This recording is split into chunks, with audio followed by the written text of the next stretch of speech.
DM G Krishnaiah के साथ बतौर एसपी काम कर चुके अभयानंद जी पूर्व डीजीपी हैं। हम उनसे बात करते हैं कि ये जो आनंद मोहन की रिहाई हुई है, जिन पर ये चार्ज था और सजा याफ्ता भी थे, 15 साल के बाद उन्हें छोड़ दिया गया है। जेल मैनुअल का एक कानून में था जिसमें एक शब्द लिखा हुआ था, सरकारी सेवक की ड्यूटी के दौरान हत्या, उसे विलोपित कर दिया गया है, जिस वजह से आनंद मोहन को या उनके जैसे और भी लोग जो भी थे उनको फ़ायदा मिला है, उन्हें निकाल दिया गया। क्या आपको लगता है कि इस तरह के निर्णय सही हैं, जायज़ हैं? ये नीतिगत निर्णय है। इसको व्यक्तिगत रूप से मैं कह दूं कि यह उचित है या अनुचित है, अपने आप में उचित अनुचित नहीं हो सकता है। लेकिन मेरी अपनी समझ है कि इस तरह के निर्णय बिना व्यापकता में इसको अध्ययन किए हुए करना नहीं चाहिए।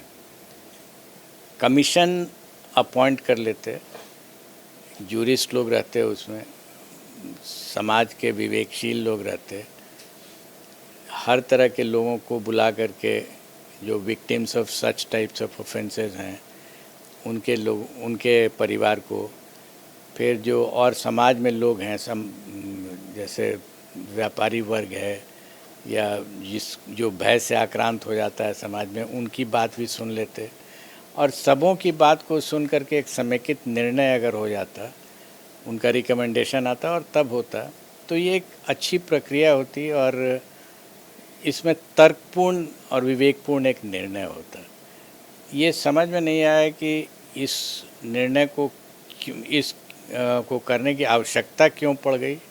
समाज को ये भी मालूम होना चाहिए कि इसकी आवश्यकता क्यों पड़ गई, और दूसरा कि अगर ये समस्या आई है तो इसका निदान कैसे किया जाना चाहिए। आपको नहीं लगता है कि एक जो ये शब्द था जिसे विलोपित कर दिया गया, वो एक कवच था, सुरक्षा कवच था वैसे अधिकारियों के लिए जो ईमानदारी से और ड्यूटी पर मुस्तैद होकर के अपनी जान भी देने को तैयार रहते थे, उन लोगों पर ये असर पड़ेगा। अब तो उनके पास कोई शील्ड ही नहीं है।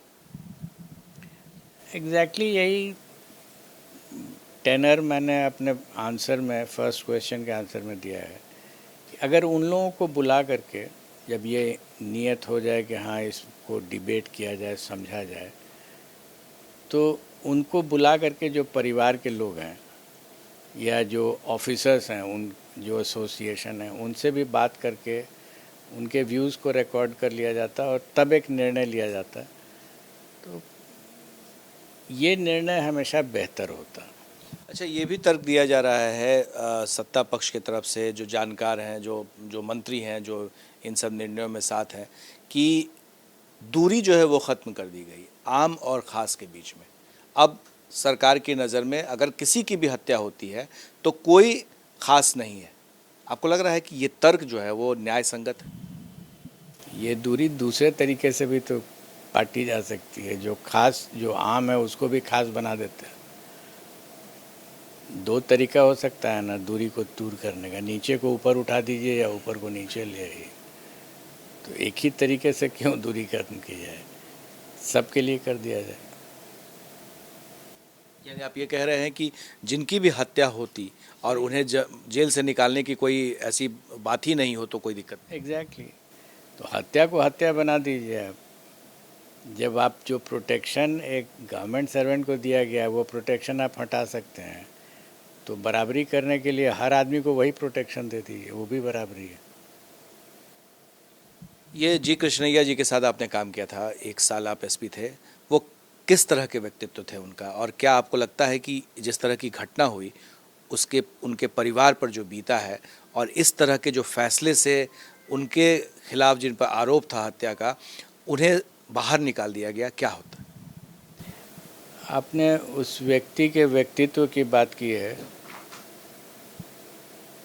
फिनोमिनल। बहुत कम लोगों को हमने देखा है कि उस लेवल पर सहज, बहुत ही जिंदा दिल आदमी, कोई भेदभाव जाति का या वर्ग का, हाँ थोड़ा सा भेदभाव देखते थे हम गरीब और अमीर के बीच में, वो चाहे जिस जाति का गरीब हो या जिस जाति का अमीर हो, कोई उनके लिए फ़र्क नहीं पड़ता था। गरीब और अमीर में थोड़ा difference he had a feeling for the poor people. कोई वर्ग का तो परेशानी ही नहीं थी माइंड में। तो ये एक बात हुई। जहाँ तक परिवार का सवाल है, उस चूँकि हम लोग डीएमएसपी साथ में थे, डेली मिलना जुलना, बैठना उठना, वो मेरे घर में या हम उनके घर में, पारिवारिक लेवल पर भी। उनके दोनों बच्चे छोटे थे हमसे, एज में कृष्णैया 8 साल छोटे थे। आई मीन नौकरी में, नॉट एज। मेरा 77 बैच था, उनका 85 बैच था।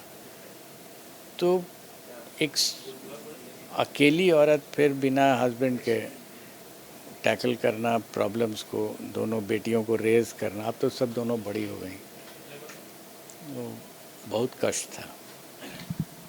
नीतीश कुमार जब 2005 में आए थे तो उस वक्त उन्होंने कहा था कि ना वो किसी को बचाते हैं ना किसी को फंसाते हैं।